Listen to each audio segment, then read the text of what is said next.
Abrimos agora nossas redes sociais, Instagram e Facebook, lamentando que em São Vicente, quando chove, as pessoas derretem. Então, raramente o nosso auditório fica superlotado num dia de chuva. A gente vai começar agora, até um recado a todos os nossos telespectadores, a fazer apenas espetáculos em dias que tenha sol, porque em dia de chuva as pessoas realmente derretem. Duas coisas importantes. A primeira delas é cumprimentar a minha querida amiga Deise Domingues Janini, que hoje, corajosamente, depois de tanto tempo, ela superou essas escadas, ela venceu as escadas. Eu espero que ela possa vir muito aqui. Essa primeira vez já é para nós uma grande honra, viu, Deise, ter você de volta aqui. Você é uma pessoa muito especial que está no coração da gente. Os demais diretores eu quero cumprimentar, apenas me desculpando com a Márcia, que nós tínhamos tido marcado uma reunião para ontem, mas surgiu um fato superveniente e tivemos que cancelar a reunião. Vamos lá. Lembrando a vocês que nós teremos um próximo sábado, lembrando que a gente sempre tem atividade cultural, portanto não para. Próximo sábado teremos um concurso de fotografias do Foto Clube de São Vicente.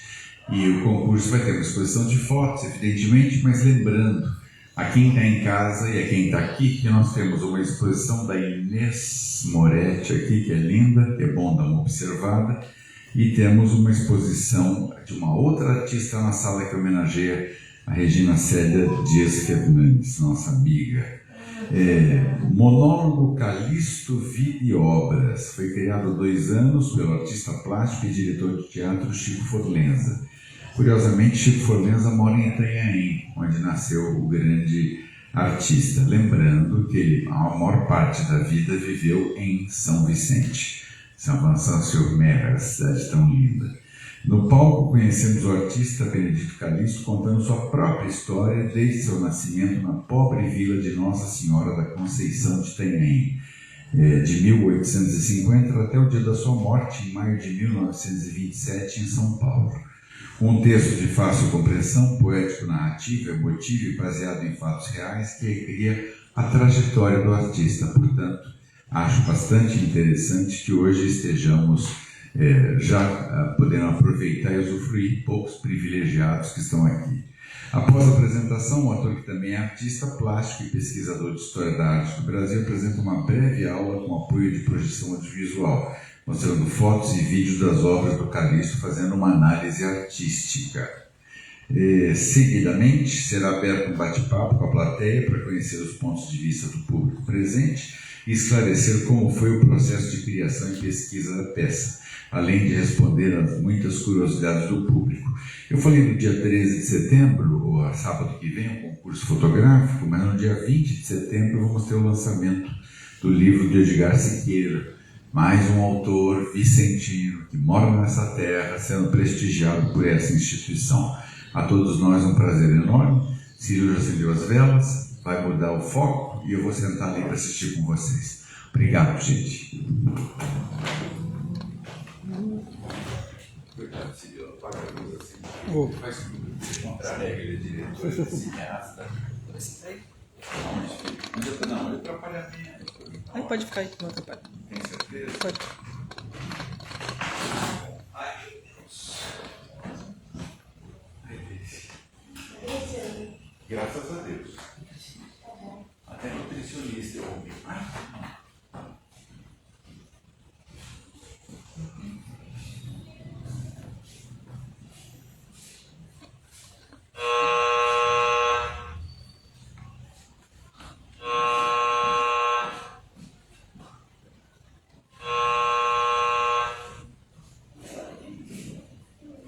Dona Antônia, minha esposa, os nossos convidados já estão na sala.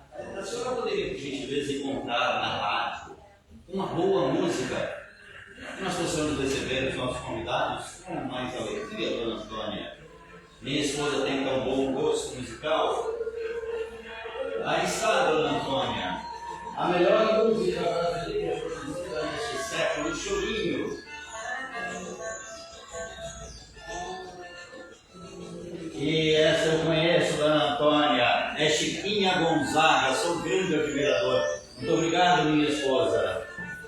Senhoras e senhores, muito boa tarde. Sejam bem-vindos, sejam bem-vindas a mais uma tarde cultural nesse espaço que eu tanto prezo há tantos anos. É uma honra muito grande receber as senhoras e os senhores aqui essa noite. Deixe-me ver aqui, a eletricidade em São Vicente às vezes ainda não está funcionando. É uma honra recebê-los aqui nessa casa, que é uma casa histórica. Senhor Couto, muito obrigado pela honra de poder estar mais uma vez aqui para compartilhar um pouco da minha história, não é? Esta casa onde já estive diversas vezes em saraus culturais muito interessantes, não é? Realizados pelo senhor Barão Gustavo e sua esposa Hildegard, noites inesquecíveis, regadas a muita conversa cultural, artística, poesias, música e aquele licor de Pequi que nós tanto gostamos, não é? É uma honra muito grande. Me permitam fazer a minha higiene, enquanto digo para os senhores que a minha agenda anda muito lotada, apesar da minha idade avançada, conto com 74 anos, e os meus amigos chamam os encontros de encontros culturais com o Calixto. São muito gentis os meus amigos. E esses encontros, eles têm marcado na minha agenda em várias cidades aí pelo litoral. Eu fico muito honrado e pergunto aos meus amigos que interesse poderia ter as pessoas na vida de um velho artista, um operário da arte como eu, mas eles insistem que devo contar a minha história, sendo assim, espero que o nosso encontro vos agrade com as minhas histórias de um velho artista. Bem, eu poderia começar pela curiosidade do meu nome. Muito obrigado, Cirilo. Mau contato às vezes me confunde. Eu sou, para quem não me conhece, Benedito Calixto de Jesus. E o meu nome não é sofisticado, mas eu poderia dizer que ele é santificado. Vou explicar. Benedito é o nome do santo de devoção de minha mãe. Dona Gertrudes, muito devota de São Benedito, inclusive pela manhã colocava o cafezinho nos pés do santo que ficava ali no fogão a lenha esperando o seu café. E antes que meu pai, meus irmãos e eu pudéssemos tomar o nosso café, primeiro precisava servir ao santo. Ela dizia que era uma tradição religiosa. Não sei se mais alguém aqui compartilha dessa tradição do cafezinho para São Benedito? Pois é. Calixto é o nome do santo do dia em que eu nasci, 14 de outubro de 1853, no meio do século passado. E de Jesus é uma história muito curiosa do meu pai. Meu pai foi ao cartório e mudou o sobrenome dos seus antepassados. Naquele tempo podia. E deu para si o sobrenome de Jesus. Durante toda a vida nos disse que fez isso para que as futuras gerações, seus filhos, netos, bisnetos, trinetos, levassem o nome do Filho de Deus, de Jesus. Eu nasci e cresci na pequena e pobre vila de Nossa Senhora da Conceição de Itanhaém. Digo pequena porque quando nasci não contava mais de 700 famílias espalhadas pela orla, mas muito mais lá para dentro, para os lados do morro. Em sua maioria, pescadores, caiçaras, analfabetos.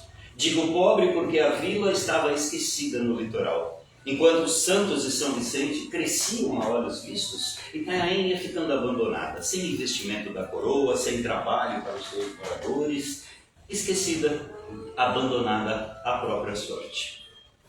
Eu nasci ali no Lago do Cruzeiro, em Itanhaém, fui batizado na igreja matriz de Itanhaém e eu sou desenhista e pintor. Minha mãe costumava dizer que eu comecei a desenhar com 3 anos de idade, imagina. Ela contava que eu, muito pequeno, quando aprendi a andar dentro do casarão de paredes muito brancas, alvas, paredes bem caiadas, eu pegava pequenos pedaços de carvão do fogão a lenha onde ela cozinhava e riscava as paredes do casarão. Ela não ralhava comigo, não. Acho até que gostava de alguns desenhos, pois sempre me incentivou a continuar desenhando. Não nas paredes, mas nos papéis que depois viria a ter.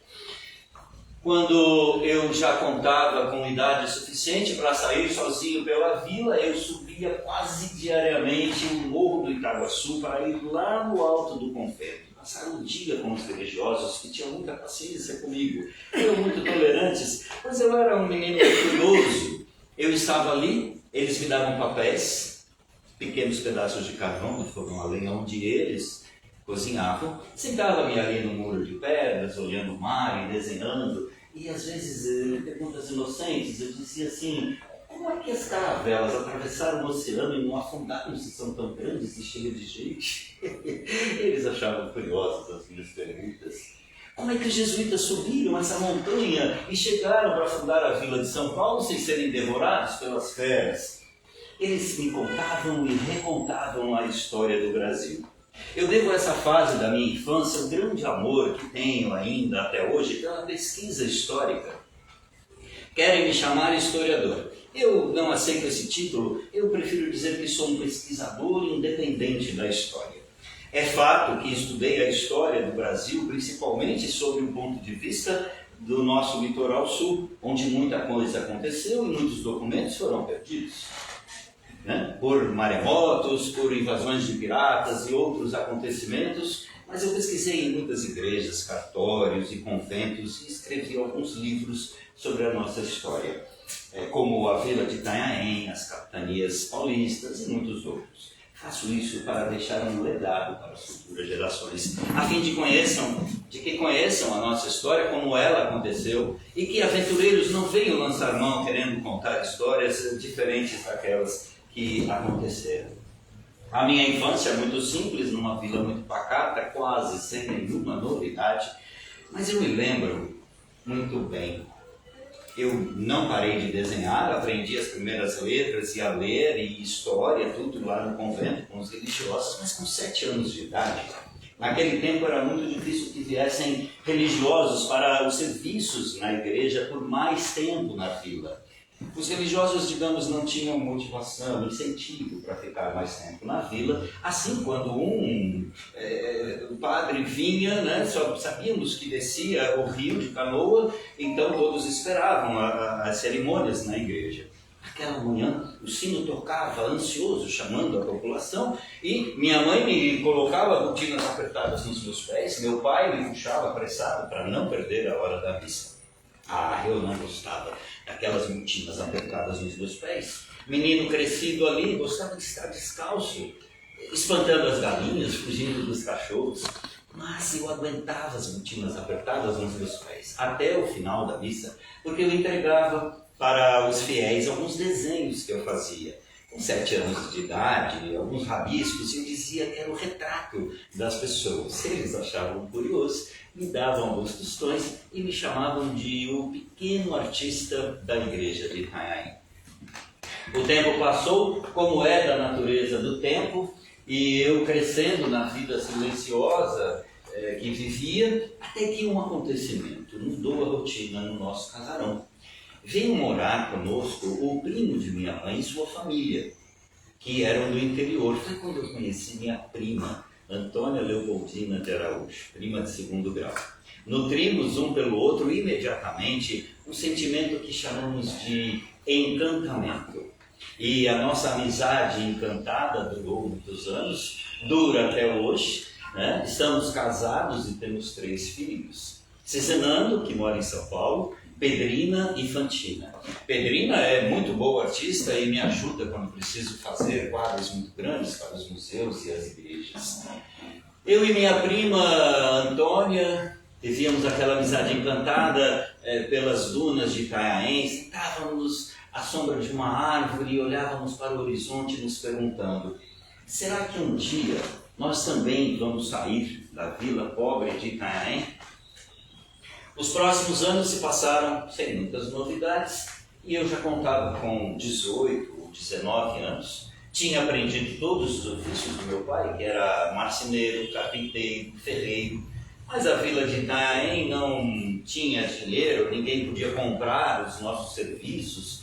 Assim não restava a um jovem como eu outra alternativa, senão sair para conseguir trabalho remunerado que pudesse me ajudar e ajudar a minha família financeiramente. Deveria sair para uma cidade grande. Me despedi com tristeza de minha prima, pedi a bênção ao meu pai para fazer a viagem de 2 ou 3 dias caminhando, já que os tempos estavam muito chuvosos, assim como hoje, e eu não podia sair de barco. preferi sair caminhando, levando poucos pertences, para 2 ou 3 dias. Minha mãe, Dona Gertrude, sempre exagerada na alimentação, preparou uma matula com merendas para 10 dias. Imagine você, fome eu não passaria. Depois de caminhar, refletindo do que eu poderia encontrar adiante numa cidade grande, às vezes parava aqui e ali para dormir e me alimentar na choupana de algum pescador, alguns indígenas no caminho, até finalmente chegar a uma cidade grande, depois de 3 dias, muito cansado, sem nenhum dinheiro no bolso, levando poucos pertences comigo, mas o sonho de melhorar de vida. Cheguei finalmente a Santos.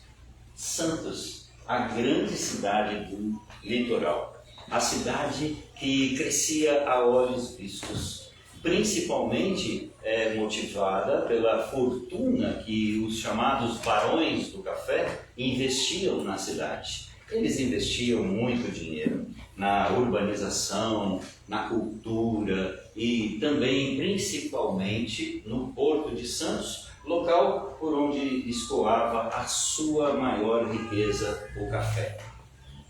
Nesta época, a cidade de Santos era realmente a cidade do sonho de qualquer jovem como eu. Eu, um menino caiçara que aprendera a desenhar com pequenos pedaços de carvão, estava agora na grande e movimentada cidade, com automóveis para todos os lados, e a riqueza deveria haver trabalho para mim. Com certeza eu conseguiria alguma situação melhor para a minha vida. Cheguei procurando um lugar para morar, não consegui mais do que um pequeno quarto para passar os primeiros dias. Na verdade, eu vivi em Santos por 2 anos, mas as coisas não aconteceram como eu imaginava. Apesar da riqueza da cidade, eu não consegui trabalho.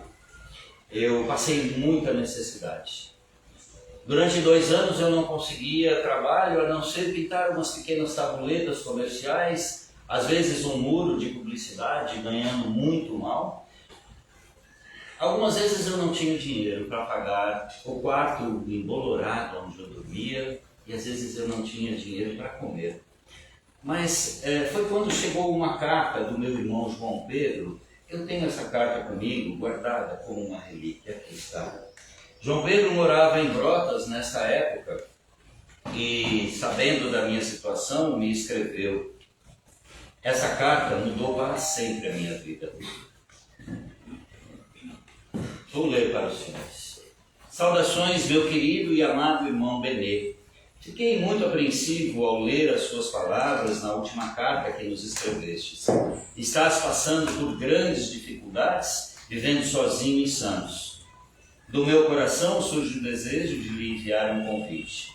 Espero que considere com carinho esse nosso convite. Afinal, sei o quanto você ama viver junto à praia, no litoral.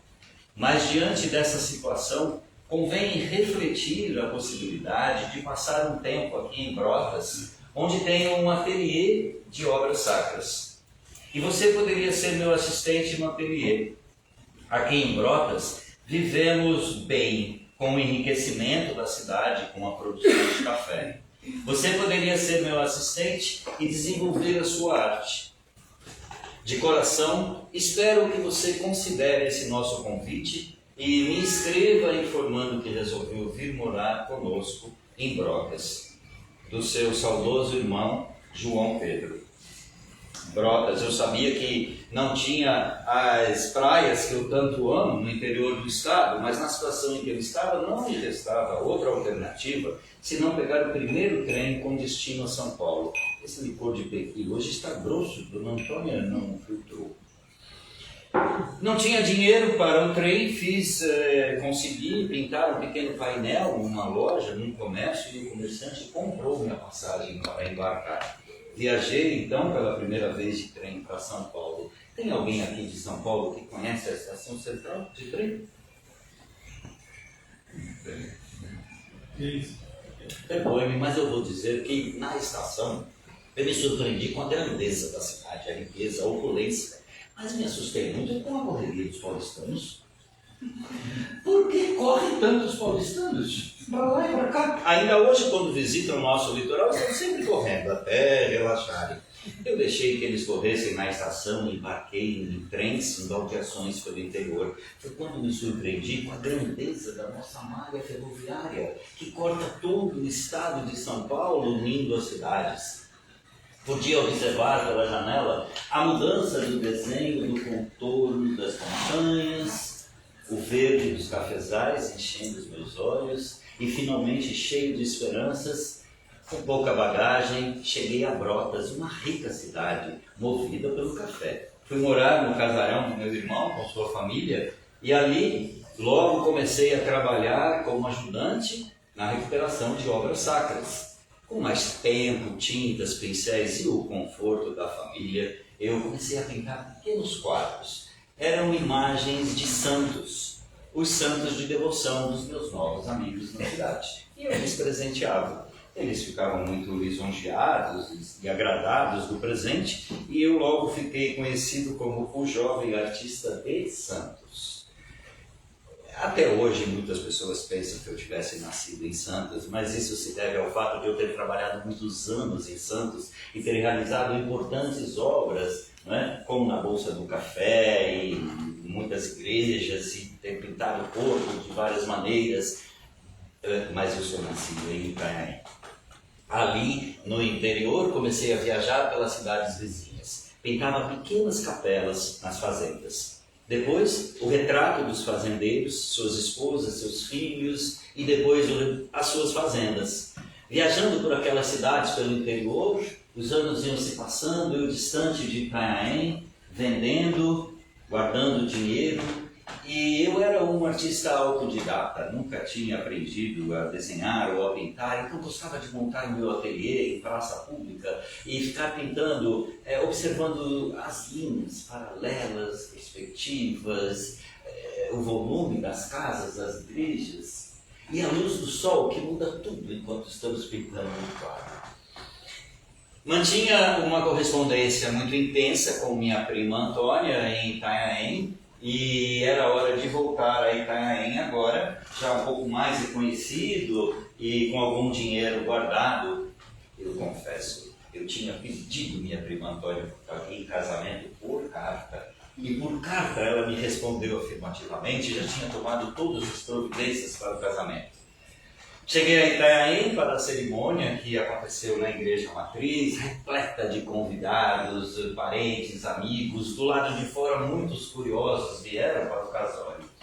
Minha mãe, Dona Gertrudes, e minha sogra, exageradas, prepararam uma festa para 3 dias. Mas eu não podia permanecer em Itanhaém, pois muitas encomendas me aguardavam em Brotas e a viagem era longa. No dia seguinte ao casório, eu, então, empreendi esta longa viagem e as muitas baldeações de volta a Brotas, mas agora a viagem era agradável e posso dizer mais encantada com a minha esposa ao meu lado. Voltando a Brotas, trabalhei ali realizando muitas encomendas e eu passei a frequentar a elite dos fazendeiros de café. Frequentava os seus casarões luxuosos nas fazendas e depois de muitos anos ali trabalhando, eu fui convidado, vejam senhoras e senhores, a ironia desta vida, eu fui convidado para voltar a Santos, agora como um artista mais experiente, para fazer parte de um grupo de artistas que fora responsável pela decoração do Teatro Guarani. Muitos aqui conhecem o Teatro Guarani, no Passeio Público de Santos. Estava terminando a construção e era a fase de decoração. Todos os artistas do grupo, para decorar o teatro, haviam passado pela Academia Imperial de Belas Artes do Rio de Janeiro, de Sua Majestade Dom Pedro II, exceto eu, um artista caieiro, caiçara, que aprendera a desenhar com pedaços de carvão. Realizei o trabalho da melhor forma possível, pintando os panos da boca de cera do palco, e o trabalho surtiu uma grande surpresa para a elite santista. que quando descobriram que eu não tinha passado por uma academia de belas artes, pediram ao Visconde de Vergueiro, talvez o mais rico senhor do café, que investia muito dinheiro em Santos, inclusive fundou a Associação Comercial de Santos, pediram que ele me desse uma bolsa de estudos, para finalmente eu frequentar uma academia de belas artes. Fiquei muito honrado com essa deferência. A bolsa de estudos compreendia 2 anos, com tudo pago, todos os custos de viagem, a minha acomodação, os custos com a Academia de Belas Artes, além de tudo, uma ajuda de custo para minha esposa, que ficara em Santos. E, assim, muito honrado, agradeci ao Visconde de Vergueiro, à elite santista, arrumei a minha mala para a viagem, mas, pasmem, senhores, a academia não era a Imperial de Belas Artes do Rio de Janeiro. Eu ganhei uma bolsa de estudos de 2 anos para uma academia em Paris. Lá, eu, um caipira caiçara, atravessara o oceano para chegar em Paris, a cidade luz, a cidade que é a vanguarda da moda, da arte, da cultura, da música, do teatro, da fotografia, das artes plásticas. E lá estava eu. Quando cheguei na academia, não me adaptei ao método, pois eles tendiam a trabalhar com os temas da modernidade, do início do século XX, os modernismos, o impressionismo, que era muito bem visto por parte da elite parisiense, mas a mim não agradava. Sempre fui um artista acadêmico. E meu amigo Menotti Delpicchia, que nessa época estava em Paris, foi quem me indicou a Academia de Messier Julien, e para lá eu fui.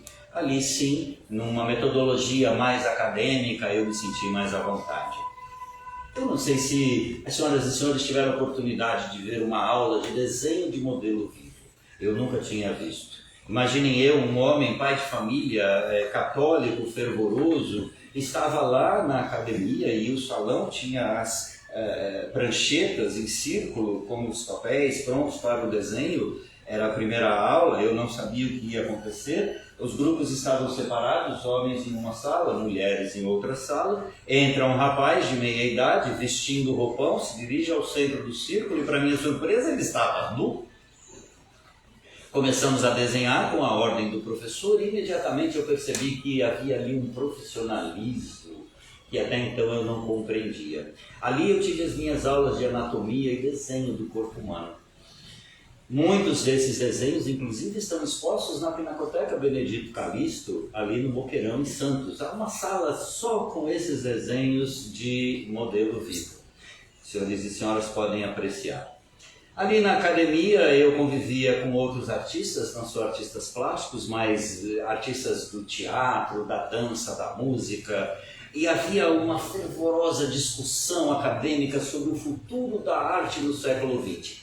Essas discussões não me interessavam. Eu preferia estar nos parques e praças públicas pintando e vendendo para voltar ao Brasil com algum dinheiro.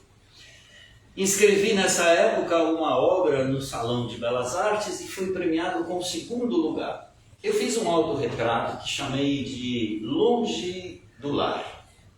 Nesse autorretrato eu estava sentado na minha escrivaninha, no apartamento em Paris, cercado das muitas, dezenas, talvez centenas de cartas que escrevia para o Brasil, conversando com minha esposa, Dona Antônia. As últimas cartas davam conta do meu estado de saúde, não só físico, mas emocional.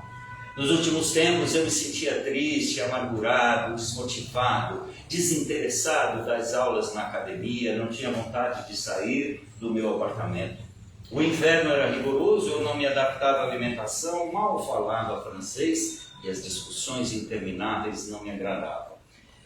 Escrevi ao Visconde de Vergueiro compartilhando a minha situação e ele permitiu que eu voltasse ao Brasil antes de concluir os 2 anos de bolsa de estudos. Faltavam ainda 8 meses. Eu me sentia culpado de deixar o curso, já que haviam investido muito dinheiro na minha formação. Mas com a bênção, digamos, do Visconde de Vergueiro, resolvi voltar para o Brasil e embarquei em uma viagem de mais 30 dias de volta. Nos primeiros dias, fechado na cabine do navio, não queria sair, sentia-me verdadeiramente culpado. Como iria enfrentar a elite santista dos Condes de Vermelho, tendo abandonado o curso? A palavra é pesada, mas foi o que aconteceu.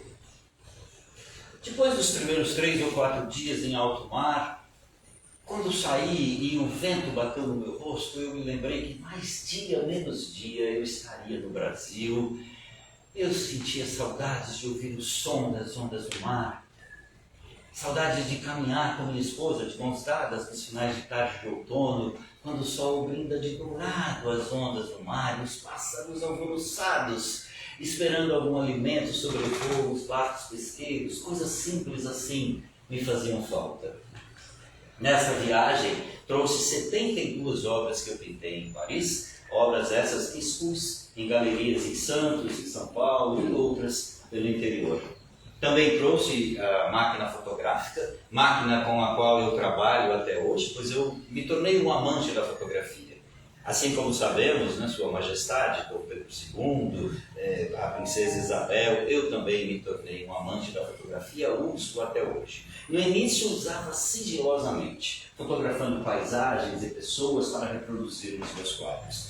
Depois que se tornou público essa prática, eu fui duramente criticado por críticos chamados especialistas por usar a mais alta tecnologia da imagem disponível para nós nesse começo do século XX, e os críticos não admitiam que eu pudesse usar as fotografias para transpor as imagens para os meus quadros. Eles é que não entendem nada. Continuo trabalhando até hoje dessa forma, não só com a fotografia, mas também com a pintura. Chegando ao Brasil, depois de 30 dias navegando, encontrei uma cidade de Santos ainda mais moderna, mais agitada, principalmente no aspecto cultural. Lembram-se o Teatro Guarani que eu ajudara a decorar há 1 ano e meio atrás? Agora, o Teatro Guarani inaugurado estava na agenda das principais companhias internacionais de teatro, ópera, cantores e cantoras líricos, balés internacionais, quando vinham ao Brasil para se apresentar nos grandes teatros do Rio de Janeiro e outros pelo Brasil, paravam em Santos para abastecer e tinham agenda garantida para sua estreia nacional em Santos. Assim, Santos entrou para o roteiro cultural como uma das mais importantes cidades do nosso litoral, para não dizer do Brasil. Em Santos retomei as muitas e muitas encomendas que me aguardavam, encomendas de retratos de pessoas comuns e retratos de pessoas da elite, políticos. Foi quando também comecei a receber as encomendas das docas de Santos, para as quais eu fiz muitas obras, pintando o Porto de Santos, em diferentes épocas, de diferentes perspectivas. E trabalhei bastante, arduamente, e foi então que eu fui convidado a morar em São Paulo e conviver com a correria dos paulistanos, né? A chamada pauliceia desvairada, como chamam os meus amigos modernistas, né? Poucos sabem, mas convivemos algumas vezes, eu e os chamados modernistas, Mário de Andrade, Oswald de Andrade, Tarsila do Amaral, Anita Malfatti, Negócio de Delpia e muitos outros. Quando vinham para o litoral, nos encontrávamos para conversas muito animadas sobre cultura e regadas, às vezes, a uma cachaçinha. E lá ia eu para a agitada cidade de São Paulo. Ali em São Paulo eu tive a honra de trabalhar, realizar alguns quadros muito importantes na minha vida, principalmente para o Museu do Ipiranga. Quadros esses que constam de muitos livros de histórias que talvez já tenham visto, né? Pintei personagens da história do Brasil muito conhecidos, como Dom Pedro I, Marechal Deodoro da Fonseca, o padre Bartolomeu de Gusmão, Martim Afonso de Souza e muitos, muitos outros, os bandeirantes. Do Padre Anchieta pintei 3, 4 ou 5 quadros, já nem me lembro. E esses quadros todos expostos no Museu do Ipiranga depois vieram a fazer parte dos livros de história. Foi criticado pelo quadro da Proclamação da República. Diziam os críticos que relatei ali no quadro, na imagem, uma Proclamação da República muito limpinha, muito tranquila e muito calma, mas eu precisava de alguma maneira retratar aquele momento que foi realmente muito agitado, mas com tantos cavalos e soldados eu precisava organizar para colocar no quadro, não é?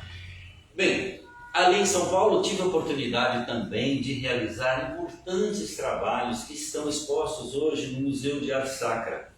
A convite do Museu do Ipiranga, eu fiz a reprodução em óleo sobre tela de muitas fotografias do grande fotógrafo Militão. Ele havia fotografado no final do século XIX muitas ruas de São Paulo, com casas, igrejas e outros monumentos que seriam derrubados na virada do século. Então foi encomendado que ele registrasse em fotografias.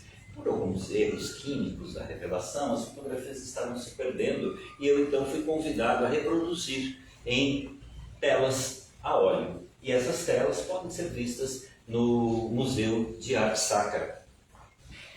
Foi nessa época que eu comecei a realizar alguns trabalhos importantes na minha carreira, como arte sacra, como é chamada, né? A arte religiosa. A Santa Igreja Católica, através do Dom Duarte, me contratou para conhecer algumas igrejas pelo interior. Na virada do século XIX para o século XX, muitas igrejas coloniais, lindas, singelas, que contavam a história do povoamento do Brasil, estavam sendo derrubadas. Isso muito me desagradável. Eu creio que elas poderiam ter ficado em pé para contarmos essa história, mas foram ao chão para dar lugar a novas igrejas, como diziam, maiores, mais modernas, ao estilo do Renascimento italiano, e para isso precisavam de artistas. Eu e muitos outros artistas pintamos muitas obras para essas igrejas. Na capital de São Paulo, a Igreja da Consolação, Santa Efigênia, a Igreja de Santa Cecília, todas eu tenho a honra de ter quadros no altar.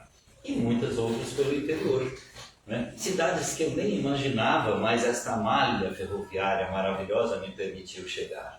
A Bocaina, Campinas, Atibaia, Rio Preto e muitas outras.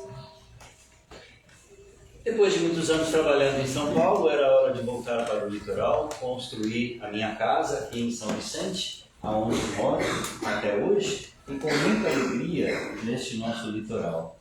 Agora, se me permitem, eu precisarei me ausentar, pois amanhã eu vou a São Paulo, eu vou visitar o meu filho Cizenando e eu vou comprar alguns materiais para as novas encomendas que tenho para realizar. E espero não tê-los importunado com histórias do Império, tirando do baú memória, cheirando a naftalina. Um operário da arte. Benedito Calixto de Jesus viajou para São Paulo no dia 25 de maio de 1927. Visitou seu filho Cizenando, comprou materiais para as novas encomendas, mas no dia 31 de maio de 1927 teve um infarto fulminante e faleceu. Seu corpo foi levado para Santos, onde está enterrado em jazigo perpétuo, doado pelo município de Santos. Para nós,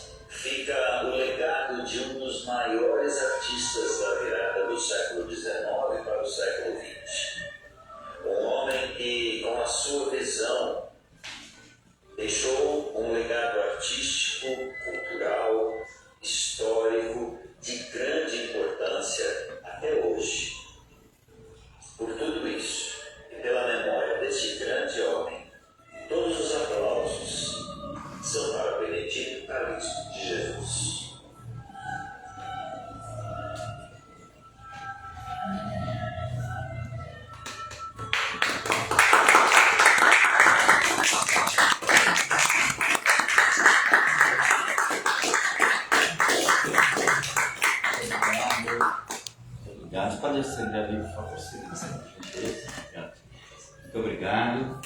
Deixa eu ver vocês agora, porque com essa luz nos meus olhos eu não enxergo. Vou enxergar Rafaela aqui. Muito boa tarde. Sejam bem-vindos, sejam bem-vindas. Lá, nossa, bastante gente. Eu só vi a primeira fila aqui. Nós vamos fazer uma pequena mudança no cenário agora, porque a proposta é mostrar para vocês umas obras do Calixto, né? Muito longa essa peça, 40 minutos. Né? Não, está ótimo, uma aula. Como vai você? Tudo bem? Bem legal. Eu mesmo, assim, estava terminando a peça e falei, nossa, mas já estou terminando a peça? Mas já, né? Passa 40 minutos. Bom, deixa a bengala do Calixto aqui. Nós vamos montar aqui. Deixa eu tirar o figurino. Está mais à vontade. Bom, eu gostaria, enquanto a gente monta essa parte técnica, de saber quem conhecia ou não conhecia o Calixto, ouvir o que vocês perceberam e sentiram nessa apresentação. Fiquem à vontade, por gentileza. É muito importante para mim, como artista, ouvir, né, o retorno de vocês.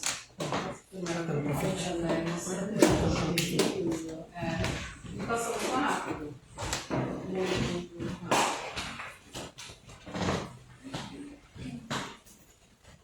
Você já tinha visto Eu vi o... na Feira do Livro? Não, eu tinha visto lá na Casa da Cultura o outro espetáculo. Ah, o Fernando Pessoa. Isso. Quem sabe nós trazemos aqui, ou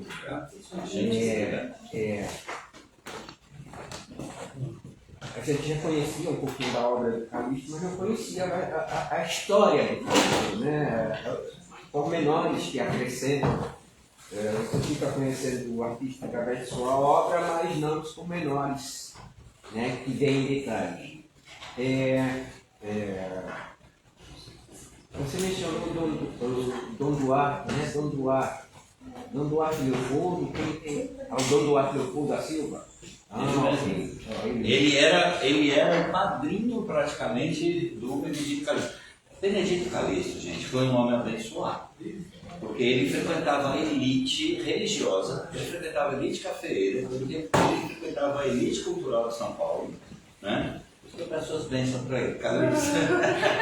Calixto. E vocês, quem mais quer Eu falar? gostaria de saber como surgiu a ideia de você me levou a fazer uma peça Calixto amarelo. Ok? É amarelo. É amarelo, eu não sabia. É porque isso faz parte do texto. Esse aqui é da quitanda aqui do lado, assim, natural de uva. Não tem problema. É que a dona Antônia conheceu. Pega alguma coisa. Misturou com morango. Também, acho que mais beterraba. É a Fundação de Santos, não porque como surgiu essa... Tá. Hoje, 3 anos depois de quando eu comecei a criar esse monólogo, eu, como sou um homem muito espiritualista, eu posso dizer que Calixto me escolheu. Eu nem sou merecedor. Eu falo para ele, Calixto. Eu vim a Santos fazer um evento, a minha participação era de 15 minutos, era organizado pela Secretaria de Cultura do Estado de São Paulo, na Associação Comercial, que foi criada pelo Visconde de Vermelho. Eu sou artista plástico, nunca escutei falar de Benedito Calixto na faculdade. A história de arte do Brasil não fala de Benedito Calixto. Eu tinha morado em Atibaia, onde tem 2 quadros dele, e me falaram, esse é um Calixto lá de Santos. Eu sabia do Calixto. Aí eu fui contratado para fazer esse evento da Secretaria de Cultura de Santos, uma cena de 15 minutos, aonde seria o Calixto contando a história do Padre Anchieta, o Calixto contando a história do Tomé de Souza, o Calixto contando a história até do Pelé. Eles fizeram um mix assim, né? Nada a ver com Calixto. Como grande artista da cidade, contando história para aquele público que vinha fazer um fórum. E que, para quebrar o gelo inicial, então convidaram o Chico para fazer 15 minutos e trazer essa coisa mais artística do teatro para falar dos personagens de Santos. Eu preciso estudar quem que eu vou levar para o palco, né? Então eu fui estudar o Calixto. Assim, quem é o Calixto? Deixa eu ver o Calixto. A hora que eu vi a biografia desse homem não fazia sentido. Não fazia sentido. Como? É claro que ele não tinha redes sociais, Instagram, etc. Não tinha nada que tira a nossa atenção. Mas vocês sabem onde fica a Bocaina? Ninguém sabe. Como que ele foi para Bocaina em 1910, de trem, levar quadros a uma igreja? Como ele viajava por esse interior, levando quadros do tamanho dessas portas? Onde ele comprava telas, onde ele comprava materiais? Tem uma tela também de Benedito Calixto na igreja de Matriz de Catanduva. De Catanduva, sim. Que cidade eu esqueço na hora. Eu lembro o nome da cidade eu me confundo. Tem Catanduva, tem Rio Preto, tem Campinas, tem Atibaia. Aqui em Santos, na ordem primeira do Carmo, eu não falei isso na peça, pulou. Eu ensaio tanto, tudo cabe quando eu ensaio. Quando eu chego aqui...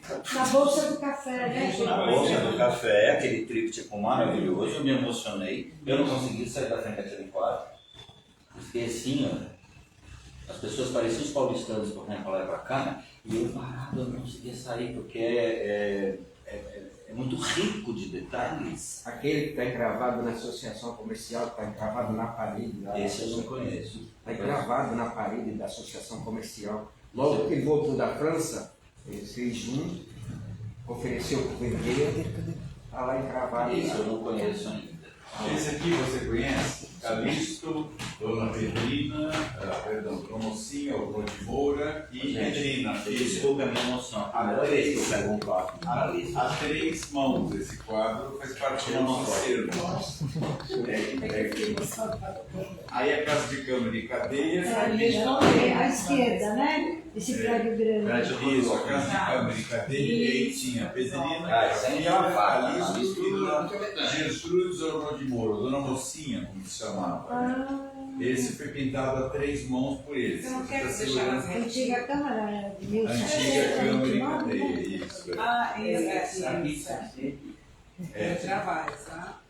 Esse faz parte do nosso acervo, por isso que eu trouxe ele até aqui, para ele já devidamente a ver. Essa Câmara era de 1729, não é? Isso, e foi destruída em 1927, ao 27. inverter as condições.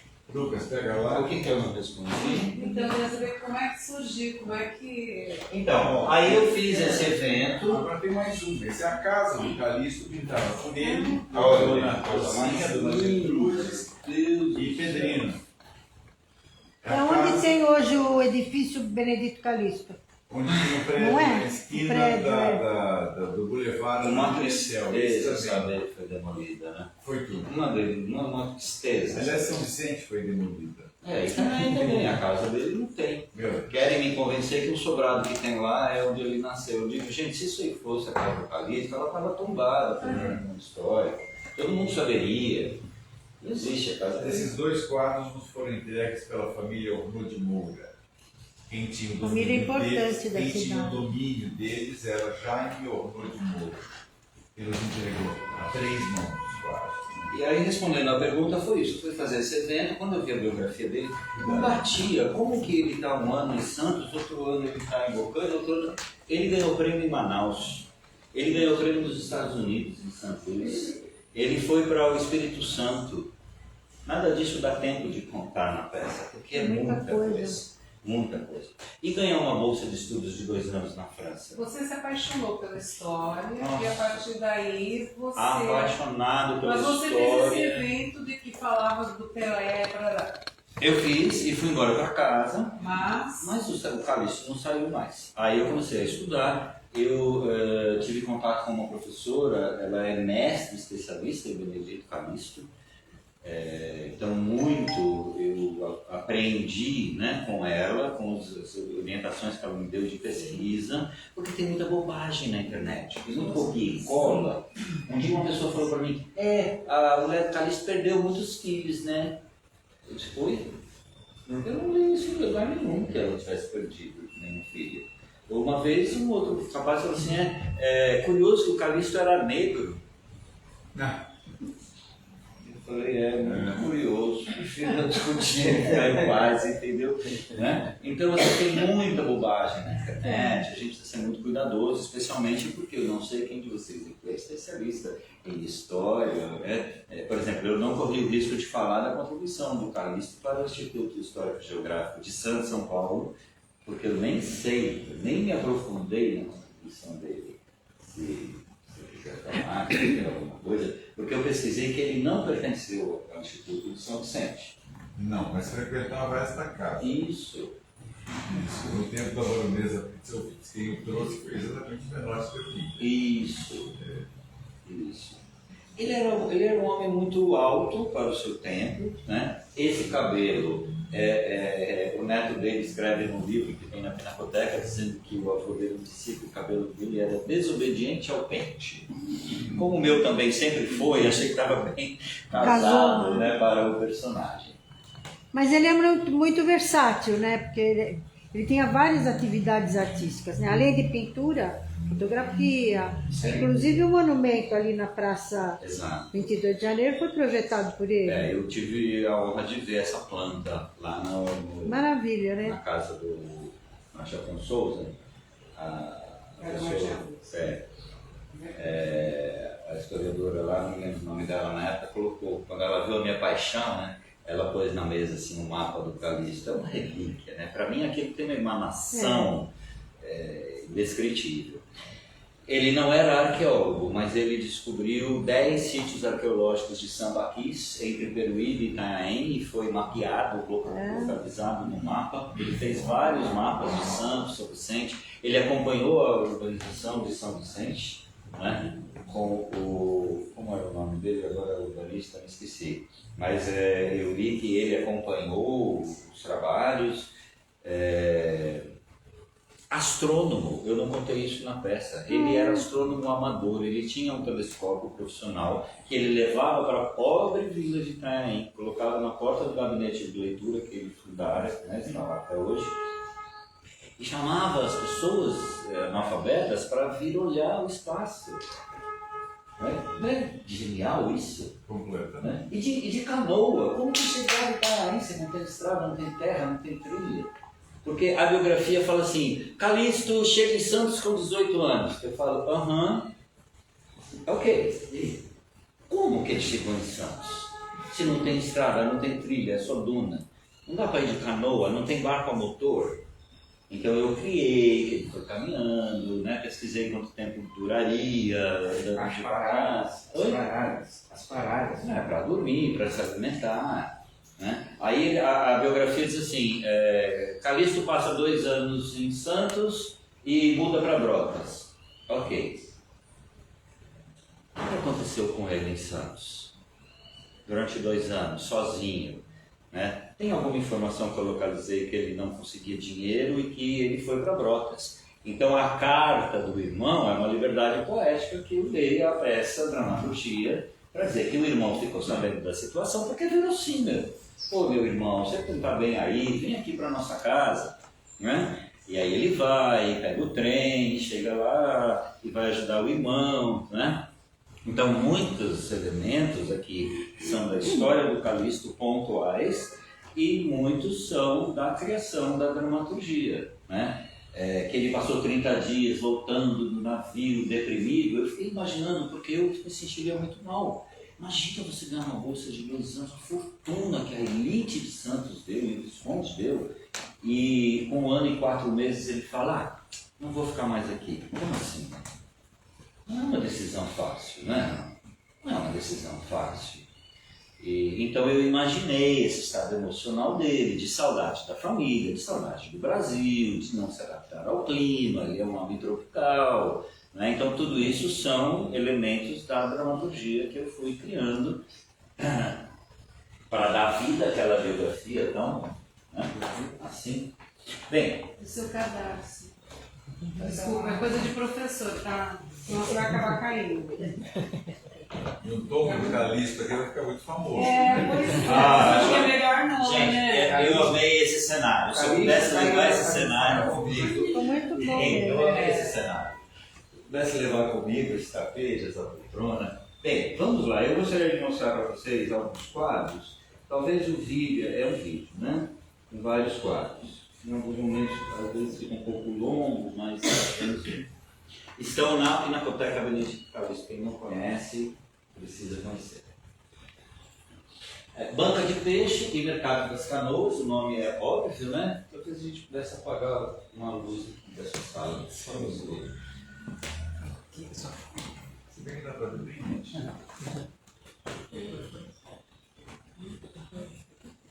Isso, melhor. Pedir a gentileza, se ele volta para o comecinho. Comecinho? Quando ele começar a rodar, você dá um pause. Porque é uma genialidade. Eu não sei as medidas exatas desse quadro, mas ele não é maior do que isso aqui. Tá? Ele é um quadro pequeno. Tá? Então, aí, dá uma paradinha, por gentileza. Se ele tivesse pintado só este pedaço do quadro, para mim já é uma obra de arte incrível, porque ele descreve só neste cantinho do quadro, que é praticamente um terço da obra toda, ele descreve de uma forma preciosa o que vocês vão enxergar comigo.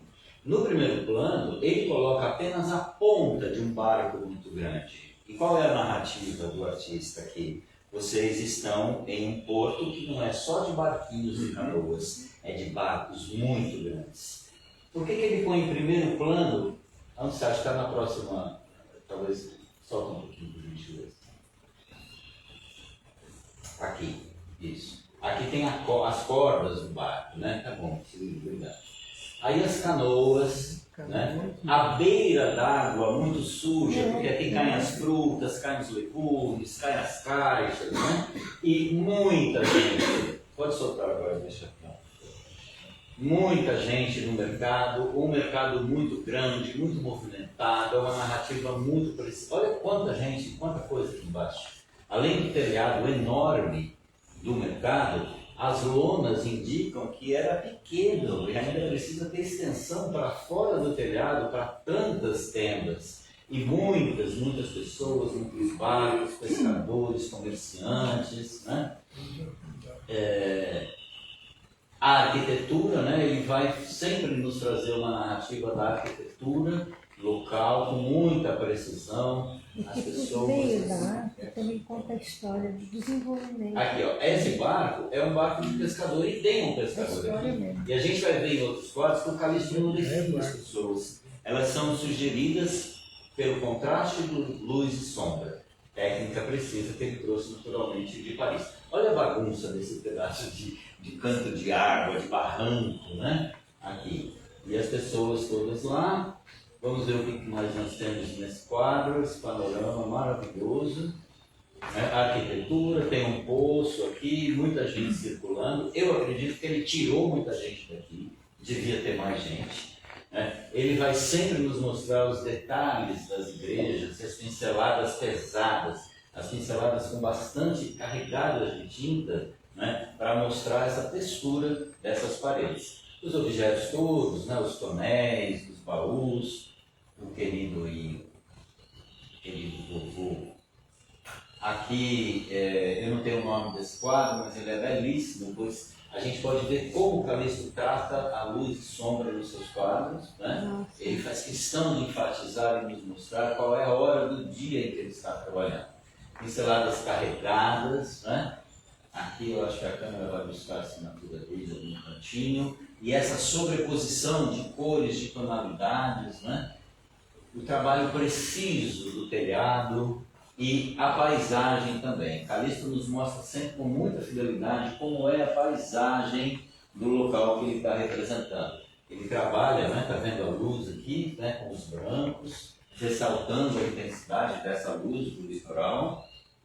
E é uma paisagem urbana, mas não tem ninguém, né? Ele tirou as pessoas. Não tem gente na janela, não tem gente na porta, não tem gente trabalhando, nem passando, mas ele nos destaca a vegetação. Aqui é uma cena bem urbana, né? Onde tem uma fonte de água e a iluminação pública, ex-escravizados ou ex-escravizados, não sei de que ano que é, só insinuados pela luz e sombra, tá vendo? Mas ele mostra que toda a indumentária, a roupa, né? Então aqui, ó, iluminação pública no mesmo local onde está a fonte de água e ali onde os escravizados vão buscar água, sempre só uma insinuação, só uma uma pincelada rápida de luz e sombra, né? A mulher levando água, e olha o vestido dela lá dentro, né? Então já mostra que é de uma outra classe social, que está dentro de uma loja de armarinhos, né? Corvelo, né? Fazendas, modas, né? Novamente as pinceladas bem carregadas aqui, as pessoas, né? A gente pode ver a classe social das pessoas só pela indicação muito rápida, muito simples, que ele faz as pinceladas. O carro de boi, e lá no fundo tem um monte de gente, olha só. Olha como ele era detalhista. Detalhista, porque ele queria ter uma coleção de pincéis muito fininhos, porque eles quase acreditam nisso. É muito pequenininho. E genial, né? Maravilhoso. O respeito que ele tem com a luz, com a paisagem, com as perspectivas. A igreja do Convento de Valongo, naturalmente antes do apelo, né? Então a gente vai ver a valorização que ele nos oferece das canoas caiçaras, né? Aqui no caso são canoas de pescadores mais simples, que estão ali no Valongo, descansando, conversando, pinceladas muito rápidas, o contraste de luz e sombra, a sobreposição de camadas de cores, né, para nos dar o efeito da luz, do reflexo na água, que a gente vai ver quando abrir a câmera. Esse pescador muito simples aqui, né, de botina, de chapéu de palha, com a sua vara de pescar ali, insinuado.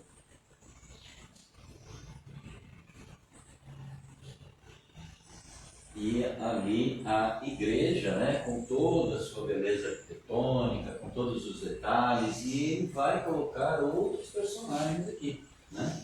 Um religioso e um nobre ali, parece, né? Mas olha que são mínimas informações de desenho.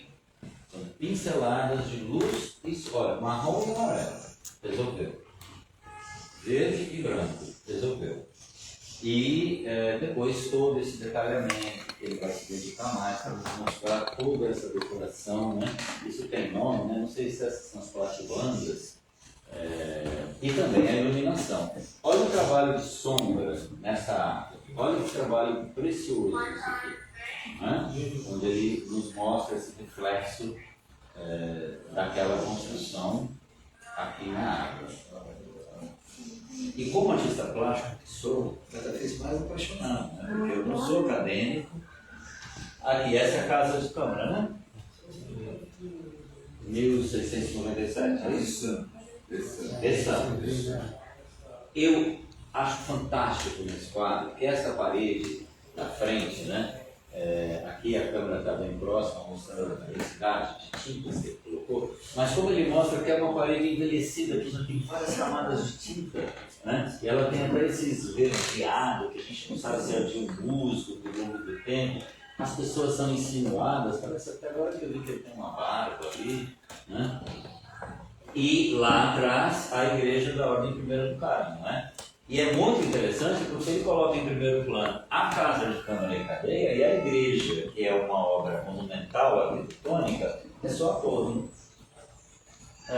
Depois aqui uma outra perspectiva também da cidade de Santos, com pessoas insinuadas através de luz e sombra, quadros desse tamanho. Eu acredito que ele tirou um monte de gente daí, né, da rua. Uma coisa que muitos observadores assim, falam da obra do Calixto é que ele comete um pequeno engano na proporção entre as pessoas e a porta das casas.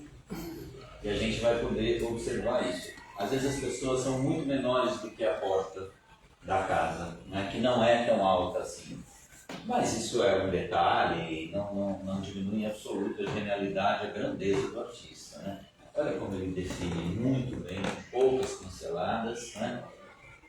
E nos trazendo um retrato muito fiel. Isso aqui é muito bonito, porque a gente tem registros, né, de uma cidade, não só de Santos, São Vicente, Itanhaém, muito preciosos, que ele nos permite hoje, né? Aqui é muito interessante, depois nós vamos ver aquela casa da esquina. Olha como as pessoas são pequenas, né, em relação às portas. E pessoas mais simples, né, um nobre, criança, né, uma senhora falando ali, o nobre parece que está lendo alguma coisa aqui no centro da praça, né? Aqui atrás tem um homem mais simples que parece que não sabe o que será que aquele lá está lendo, né? Porque ele não sabe ler.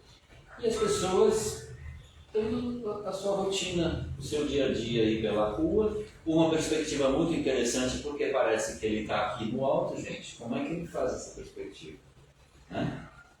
De onde que ele estava para olhar isso? Aí a gente entende como ele usava a máquina fotográfica. Exatamente, ele subia em prédios ou em morros e conseguia fazer as fotos. Aqui novamente as pinceladas fortes carregadas de tinta para mostrar a textura das paredes. E nesse canto é uma área rural. Vocês percebem que é uma casa rural? É uma casa que como se fosse uma pequena chácara dentro da cidade. Tem um riozinho, né? Tem os celeiros, as cerquinhos e tudo, mas ela é vazia. Não tem animais, não tem pessoas, não tem carroça. Né? E depois, não sei se nessa imagem vai dar para ver, no cantinho do muro aqui tem umas 4 galinhas desse tamaninho, só para falar que ele não pôs, né? E essa perspectiva que mostra, olha, existe uma vida que acontece, e essa vida é num lugar grande. Aí não era a cidade ainda, né? A Vila de Santos, provavelmente, e ele mostra essa intensidade de telhados e sempre a presença do mar. Ele faz questão, né, ele é muito fiel ao trazer a informação de que nós estamos à beira de um mar muito movimentado, com muitos barcos, com navios, né? Aí mais uma vez a casa rural. E os detalhes, né, detalhes muito preciosos. Parece que a casa de Paul Pique, provavelmente, né, pela forma como ele trata as pinceladas. Mas não tem ninguém na janela, não tem ninguém no quintal, não tem uma galinha, um cachorro, um burro, nada. Aqui no cantinho, dá para ver, aqui tem umas galinhas aqui no cantinho.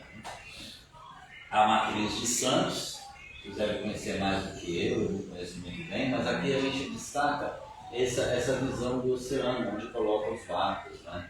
Uma construção que parece que já é ruína, como do Rio Caetano. E a gente vai ver aí como ele trata, e como ele nos mostra em perspectiva, como há muita gente morando e vivendo por aqui. Né? Aí eu passei com a câmera porque essas colorações, né, que ele mostra, parece que com muita fidelidade, as tonalidades, né, desse entorno, que não tem calçamento. É terra, é grama, é mato, é algum resíduo ali acumulado. E aí as pessoas, né, a gente vai ver insinuadas, né, tá vendo? São pequenas sombras que ele trabalha em cima da pincelada básica do campo, ele vem colocar as pessoas depois. Os barcos lá no fundo, as montanhas azuis, ele gosta de apresentar as montanhas azuis. Né? E aí todo esse trabalho precioso, né, da arquitetura dessa igreja. Aqui já tem um relógio, né? E o tratamento de luz e sombra, onde a gente pode ver de onde vem a luz. Né? Eu acho que é esse quadro que vai ter aqui, uma perspectiva com as pessoas também lá no fundo, a vegetação, as montanhas. Nossa, eu preciso filmar de novo sem sair do foco, né? Agora que eu perde o foco várias vezes. Então, é um artista que ele é muito minucioso ao nos dar as informações daquilo que ele está vendo. E eu li um comentário muito interessante que dizia assim: Calixto não pinta o que vê, pinta o que ama. Isso é muito bonito, né? É muito bonito. Não sei se ainda tem mais alguns e não quero tomar mais tempo com vocês também.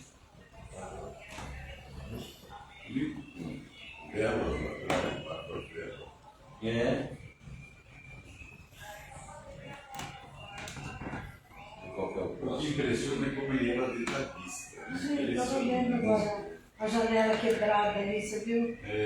Isso. Interessante. E eu tive a É um oportunidade. detalhe, né? Eu tive a oportunidade de fazer um evento lá na Pinacoteca, vestido de Calixto, recebendo as pessoas nas salas, né? Com o Calixto.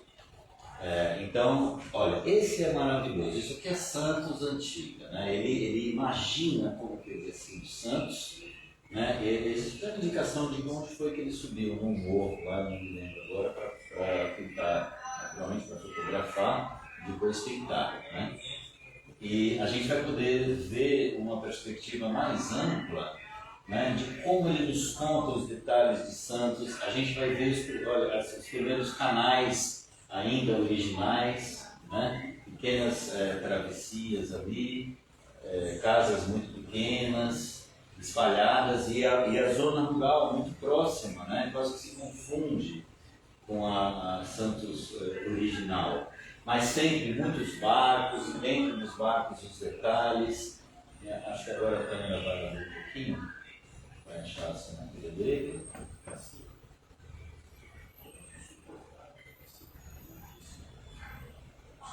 O reflexo na água, né? Um trabalho muito precioso, muito minucioso. 1922. E agora sim a gente vai poder ver como ele nos mostra, né, essa realidade lá, né, muitos anos na origem, né, uma Santos muito pequena, muito simples ainda, né, muita área rural por aqui, poucas ruas, né, altos canais, né. Sim, Tororó, é a fonte de Tororó. E esse monte aqui?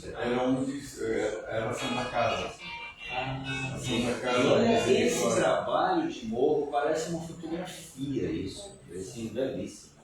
Bom, gente, eu acho que deve ter mais meia hora de vídeo. Eu não quero tomar o tempo de vocês. Muito obrigado, Cirilo. Muito bom. Aí eu estava contando, aí lá na Pinacoteca, as pessoas chegavam, igual os paulistanos, eu sou paulistano, então eu posso falar, lugar de fala, tá? Apressados, né? E aí as pessoas vinham, olhavam o quadro assim e já ia. Eu falava, ô amigo, vem cá, vem dar uma olhadinha. Aí eu trazia as pessoas de pertinho, porque são muitos detalhes. Num quadro desse tamanho, gente, você não pode passar em velocidade na frente de uma obra dessa, né? Aqui, qual é esse? Esse é o Porto, olha que coisa maravilhosa. Né?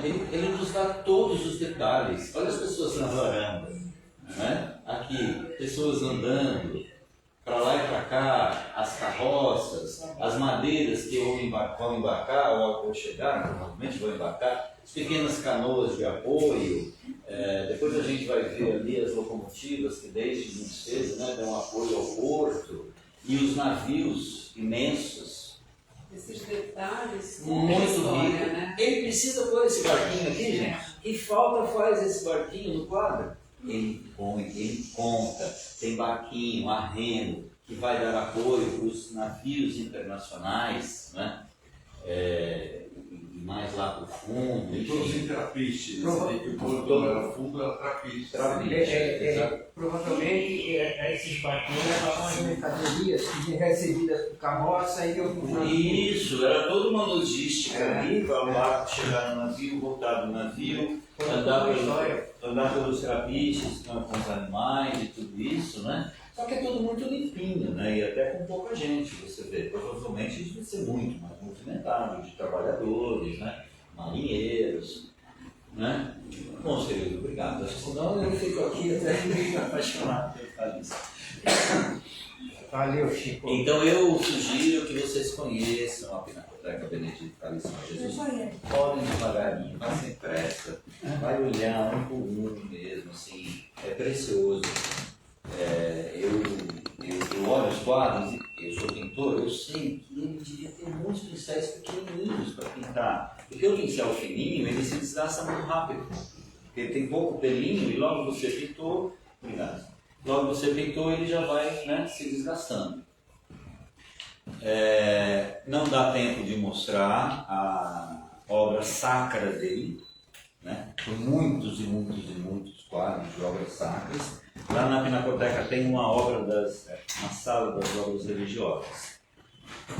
Ele recebeu uma encomenda para pintar um quadro para a igreja desse tamanho aqui, com um tema qualquer, a história de São Tarcísio. Ele ia pesquisar, e não era na inteligência artificial, não sei aonde ele ia pesquisar a história desses santos todos. E aí, vocês vão ver isso na Pinacoteca. Ele pintava o quadro, ele fazia um estudo desse tamaninho, a óleo, daquilo que ele ia pintar gigante. Esses quadros pequenininhos estão lá. Então os personagens estão só esboçados, não tem rosto, não tem uma definição, né? Mas a composição, as cores, os cenários, os personagens já estão no quadro. E aí a filha dele, Pedrina, né? Então ele desenhava tudo isso, e a filha dele, Pedrina, fazia a parte mais grosseira, que é aquela primeira camada de fundo, para depois ele vir fazer o trabalho de detalhamento. E o trabalho de obras sacras dele, que aí são pessoas, né, santos e santas, é muito maravilhoso. Enquanto aqui ele valoriza a arquitetura e a geografia, né, nas obras sacras, aí sim, todo o trabalho das mãos, do rosto, das roupas, é maravilhoso. O que dizer das marinhas do Calixto? O que dizer das marinhas do Calixto? Tem quadros de Itanhaém que eu digo, gente, isso é desse maneiro assim, papelão. É nem tela, papelão. Eu falo, gente, eu acho que o Calixto vinha para cá, para Itanhaém, de férias. Aí ele pegava um papelão, ia para a beira do rio, com a tinta e ficava pintando. Não tinha rede social, ele ficava na beira do rio e ficava pintando. Né? Coisas simples e geniais nesse tamaninho, assim, né? Registrando a vila. Eu me refiro à vila de Itanhaém como pobre e abandonada porque ele se refere à vila assim. Deixa eu mostrar para vocês, aproveitar para mostrar. Esse livro aqui, ele escreveu, foi publicado quando ele estava vivo, pela Tribuna, porque o Calixto escrevia colunas para um jornal em Itanhaém que chamava Coisas do Meu Povo, alguma coisa assim. Era uma coluninha de jornal que ele escrevia curiosidades sobre o povo de Itanhaém. Esses registros nós nunca achamos. Nós quem? Eu e o Gustavo da Mota. Gustavo da Mota é um escritor jovem de Itanhaém, da Academia Itaense de Letras. E Calixto tem um fã-clube em Itanhaém, gente. Onde eu falar que o Calixto vai, o fã-clube enche o auditório, é um barato. E o Gustavo é um desses. Você assistiu, Miriam? Ah, não acredito. Tem que apresentar de novo? Ah, Miriam, eu não acredito que você não assistiu. Você vai assistir o vídeo, então. Muito obrigado, viu? Miriam, grande auxiliar desde a hora que eu cheguei, com esse livro, toda a equipe aqui da casa, foram todos muito gentis. Aí o Gustavo assistindo a peça, onde o Calixto fala que escreveu os livros, eu cortei um pouquinho nesse trecho, mas eu falava mais. Ele foi atrás dos livros do Calixto e não encontrou. Não tem livro do Calixto publicado, só foi publicado lá em 1900 e comecinho do século XX. Aí ele editou, o que ele fez? Ele editou. Ele fez uma edição atualizada. Então tem fotos do Calixto, que o Calixto tirou, e tem as notas de rodapé atualizando as informações que o Calixto traz, que são históricas, né? Muito antigas e tudo. Então é muito interessante porque ele conta a origem da vila de Itanhaém, e eu fiz uma leitura comentada que está no YouTube. Calixto tem Instagram, Calixto tem YouTube, tá? É fácil de achar, Benedito Calixto de Jesus, você já vê a minha carinha lá. Então ele publicou a Vila de Itanhaém, que agora, né, nós podemos ter acesso ao que o Calixto escreveu. Ele fez muitas reflexões, não é? Eu não sou historiador, um estudante relapso da história, mas a gente sabe que São Vicente, por exemplo, sofreu terremoto, maremoto, invasão de piratas. Itanhaém também, os documentos sumiram, as coisas do convento foram roubadas, as imagens sacras, históricas da fundação da vila sumiram, ninguém sabe, ninguém viu. E o Calixto, vendo tudo isso, começa a escrever, começa a pesquisar, e começa a ir atrás dos documentos. Ele escreve aqui, os documentos estão apodrecendo no convento, sendo corroídos pela praça, se bebendo com as goteiras do convento. Né? É dramático o que ele fala sobre os documentos. Então ele se sente na obrigação de reunir o máximo de informações possíveis para tentar resgatar a história, né? Que já havia sido contada por outros historiadores, né? Mas ele se sente aí, né? Enfim, estimulado pelos seus conterrâneos e contemporâneos ali de Itanhaém. E aí essas notas começam a ser publicadas na Tribuna. E aí a Tribuna resolve publicar o primeiro livro dele, mas que sumiu. Nem sabe, ninguém viu qual foi a tiragem e para onde foram esses livros. Aí o Gustavo da Mota resgatou a vila de Itanhaém, agora capitanias paulistas também, que é aquela fase em que Itanhaém foi cabeça de capitania, né, com a condessa de Vermelheiros, e uma série de confusões com os parentes herdeiros do Martim Afonso de Souza que brigavam, e a condessa falou: vocês não querem brigar com a... Desculpa, eu ia tratar a história assim. Mas a condessa falou: vocês não querem me dar a capitania de São Vicente? Então eu vou mudar a cabeça de capitania, vai ser Itanhaém. Como é que fala isso? Itanhaém, nem sei falar, mas vai ser lá que vai ser a cabeça de capitania. Ela nunca nem pisou no Brasil. Aí numa disputa com um primo dela, alguma coisa assim, né? Ele ganhou, enfim. E aí tudo isso está narrado nos livros do Calixto. Se a mãe dele era devota de São Benedito, não sei, mas eu achei bem interessante ela pôr cafezinho para ele de manhã, né? Gente, muito obrigado pela atenção, pelo carinho. Eu pedi para nossas diretoras, Márcia Gouveia e Vera Fernandes, para entregar essa lembrança para o nosso querido Chico Formenza. Aqui, meninas, por favor, se viram ajuda. Que lindo! Olha que lindo!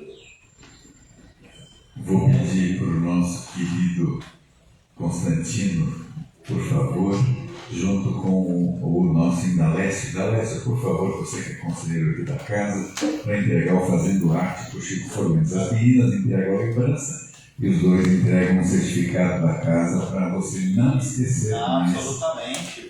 Fazendo Arte, para eu acho muito curioso. E o Cirilo fotografa aqui com essa máquina maravilhosa. Vai lá, Cirilo, fazer a foto oficial. Agradecendo ao Chico Formenza o carinho. Nas cadeiras existe aí o QR Code para as pessoas que quiserem depois brindar o nosso artista com o valor do ingresso, se fosse um ingresso ou uma doação carinhosa, a gente vai agradecer, pode levar para casa. Em casa faz alguma coisa para ajudar aqui o trabalho do Chico, né? Ele é brilhante, Francisco Formenza Filho, muito obrigado. Posaram para foto, tá bom? Ali eu deixei, pinto camisetas, né, com pintura artesanal, pintura à mão, você fique à vontade também para ver, se quiser contribuir também, tá? Fico muito agradecido, Paulo, pelo carinho, pela receptividade, sua equipe incrível. Não elogia muito, que isso é um aumento, pelo amor de Deus. Não é o número de pessoas na plateia, mas a qualidade do ouvir, a qualidade da conexão de vocês, né? Eu não podia vê-los, mas podia sentir que estávamos ligados ali com o texto do Calixto. Muito obrigado, viu?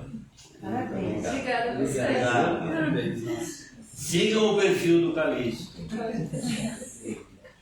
no Instagram. Amém. Isso é Instagram e Facebook, não é isso? Nós temos um rapaz aqui que faz publicidade na cidade que fala exatamente assim. Não, eu não vou embora já, eu vou amanhã.